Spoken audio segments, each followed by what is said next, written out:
नमस्कार, प्रवीणाच रेसिपीमध्ये तुमचं खूप खूप खूप स्वागत।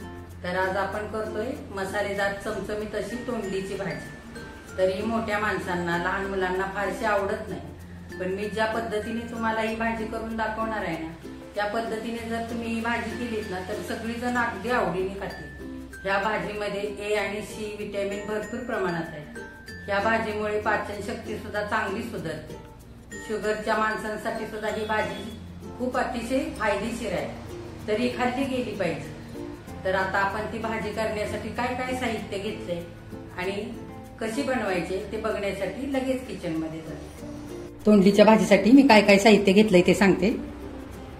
हे बघा, अशी तोंडली घेतलीत 1/2 किलो, स्वच्छ धुवून मी 10 मिनिटं झाली पाण्यामध्ये ठेवलेत। हे आता आपल्याला कापून पण घ्यायचे। मसाला काय काय घेतलाय ते बघूया। हे बघा, असा कांदा एक चिरून घेतलाय मी थोडी कोथिंबीर घेतली चिरून। इथे मी 1 टोमॅटो घेतलाय चिरून, थोडंसं सुकं खोबरं खिसून घेतलंय। इथे 10-12 पाकळ्या लसणाच्या, 1 तिखट मिरची आणि थोडंसं आलं घेतलंय। ही खसखस भाजून घेतले 1/2 चमचा। हे अर्धा चमचा तीळ घेतलेत, अर्धा चमचा आमचूर पावडर घेतले। इथे मी जिरे मोहरी घेतले फोडणीसाठी, धने पावडर आणि जिरे पावडर अर्धा चमचा, बेडगी मिरची पावडर अर्धा चमचा, गरम मसाला अर्धा चमचा। इथे शेंगदाण्याचं कूट घेतलंय मी, हे भाजून शेंगदाणे कूट करून घेतलंय, हे 1.5 चमचा। थोडीशी हळद, अर्धा चमचा साखर घेतली वाटलेली। हे घरचं लाल तिखट, कांदा लसूण खोबरं मिसळलेलं 1.5 चमचा घेतलंय। चवीनुसार मीठ आणि फोडणीसाठी असा कांदा घेतलाय चिरून आणि थोडासा हिंग। तर आता आपण पहिल्यांदा तोंडली कापून घेऊया। आता तोंडली चांगली मी धुवून निथळून घेतलीत, आता आपण कापून घेऊया। हे बघा, असं थोडंसं पुढचं टोक काढायचं आणि हे पाठचं आणि असं कापून घ्यायचं। आपण वांग कसं कापून घेतो, 4 फोडी करतो, अगदी तसं। हे बघा, खूप पण असं खालीपर्यंत नाही कापायचं, मध्यावरतीच कापायचं, म्हणजे ह्याच्या फोडी अशा तुटून येत नाही। हे बघा, असंच कापून घ्यायचं आणि पाण्यामध्ये ठेवायचं। आपल्याला 10-1 मिनिटं हे पाण्यामध्येच ठेवायचंय, जेणेकरून त्याचा चिकटपणा असतो तो सगळा निघून जाईल। हे बघा, सगळी तोंडली मी कापून अशी पाण्यामध्ये ठेवलेत, 5 मिनिटं झालेली आहेत। बघा, तोंडली आपल्याला पहिल्यांदा चांगली परतवून मऊ करून घ्यायची। त्याच्यासाठी मी हे पॅन ठेवलंय, गरम झालेलं आहे पॅन। आपण थोडंसं अगदी तेल टाकूया परतण्यापुरतं। तेल गरम झालेलं आहे, ही तोंडली चांगली नितळून आपण या तेलामध्ये टाकूया।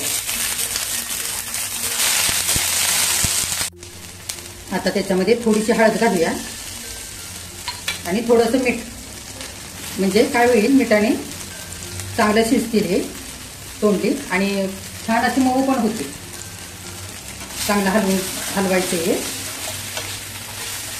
झाकण घालूया आणि आपण मसाला भाजून घेऊ तोपर्यंत। आता आपण मसाला भाजून घेऊया। कांदा घालू, चांगला परतवायचा आहे कांदा। थोडंसं तेल घालूया त्याच्यामध्ये। कांदा परतायला लागलेला आहे, आता खोबरं घालूया, लसूण, आलं आणि ही 1 मिरची, हे पण याच्यामध्येच घालू। चांगलं परतूया। आता मसाला परतत आलेला आहे, याच्यामध्ये हे तीळ टाकूया। आता टोमॅटो टाकूया। मसाला भाजत आल्यानंतर तीळ टाकायचे, म्हणजे ते चांगले भाजले जातात आणि करपत नाहीत। चांगला मसाला परतलेला आहे, गॅस बंद करू आणि मसाला थंड करून घेऊया। भाजलेला मसाला बघा, मी ह्या मिक्सरच्या भांड्यामध्ये घेतलाय, चांगला थंड झालेला आहे। ह्याच्यामध्ये ही खसखस पण घालूया, ही भाजून घेतली आधीच। आणि आता चांगलं पाणी घालून आपण बारीक वाटून घ्यायचा आहे हा मसाला। हे बघा, सगळा मसाला बारीक असा वाटून घेतलाय मी। आता आपण तोंडली बघूया। आता 5 ते 6 मिनिटं झालेली,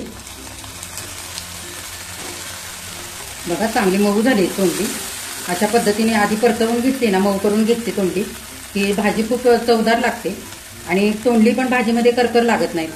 त्याच्यासाठी आपण ही आधी अशी थोडीशी आपण परतवून घेतली तोंडली। ही बघा, चांगली शिजलेली आहे अर्धी अशी। आता गॅस बंद करू आणि फोडणी करूया। तोंडल्याची भाजी करण्यासाठी हे मी मातीचं भांडं मांडलेलं आहे, गरम झालंय चांगलं। आपण 1 पळीभर तेल घालूया आणि चांगलं गरम होऊ देऊया। तेल चांगलं गरम झालेलं आहे, जिरे मोहरी घालूया आधी। जिरे मोहरी चांगली फुलले, आपण कांदा घालूया। आता हे वाटून घेतलेला मसाला आता घालूया। आता आपण हे बेडगी मिरचीची पावडर ही टाकूया. हा घरचा कांदा लसूण खोबरं मिसळलेला मसाला हा घालू. धने पावडर आणि जिरे पावडर हे पण घालूया. आमचूर पावडर घालूया. जर तुमच्याकडे आमचूर पावडर नसेल तर चिंचेचा कोळ घातलात ना तरी सुद्धा चालेल. हा गरम मसाला हा पण घालू आणि चांगलं परतूया. मसाला चांगला परतलाय. आता थोडा हिंग घालू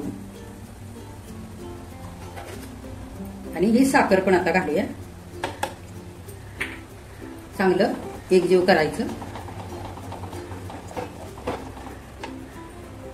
आता आपण ही चांगली मऊ करून घेतलीत परतवून तोंडली ती घालूया. ही बघा चांगली मऊ झालेली आहे. साधारण 5 ते 7 मिनिटांमध्ये आपली भाजी तयार होईल. जास्त पण आता शिजवून घ्यावी लागणार नाही. आपण ही घालून घेऊया आता आपण आणि चांगलं एकजीव करूया मसाल्यामध्ये. आता गरम पाणी घालायचंय. तुम्हाला किती पातळ करायचे त्या पद्धतीने पाणी घालायचं. मी साधारण अर्धा ग्लास पाणी घातलंय. बघा पाणी गरमच घालायचं म्हणजे भाजीचा कलर जास्त असा बदलत नाही. छान कलर येतो भाजीला. एकजीव असं करून घेऊया. आता थोडी कोथिंबीर घालूया आणि एक 5 ते 7 मिनिटांसाठी छान उकळी काढून घ्यायची. शेंगदाण्याचं कूट उकळी आल्यानंतर घालूया. आपण चवीनुसार मीठ पण घालूया. मी तोंडली परतताना मीठ घातलेलं त्याच्या अंदाजानेच आता घातलेलं आहे. थोडंसं झाकण ठेवूया 1-2-3 मिनिटांसाठी आणि नंतर शेंगदाण्याचं कूट घालू. आता 4-5 मिनिटं झालेली आहेत. आपण झाकण उघडून बघू आणि हे चमच्याभर शेंगदाण्याचं कूट घालूया. चांगलं हलवून घ्यायचं आणि आणखी 4-5 मिनिटांसाठी आपण शिजू देऊया. असंच अर्ध झाकण ठेवूया. साधारण 10 मिनिटांमध्ये तोंडल्याची भाजी शिजून तयार होते. आता 4-5 मिनिटं आणखी झालीत. आपण झाकण उघडून बघूया. बघा भाजी काही छान झालेली आहे. छान तोंडली शिजलीत सुद्धा. आता गॅस बंद करूया आणि थोडीशी कोथिंबीर घालू वरून.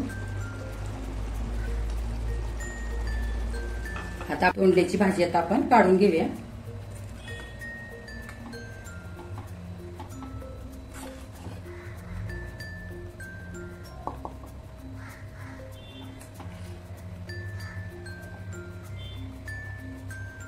बघा तोंडल्याची भाजी आता खाण्यासाठी तयार झालेली आहे. जर तोंडल्याची भाजी तुम्ही आजारी माणसांसाठी करणार असाल तर तिखट आणि तेल थोडंसं कमीच वापरायचं. आणि ह्याच पद्धतीने तुम्ही पण आता तोंडल्याची भाजी करायची. माझ्या चॅनेलला लाईक शेअर आणि सबस्क्राईब करायचं आहे.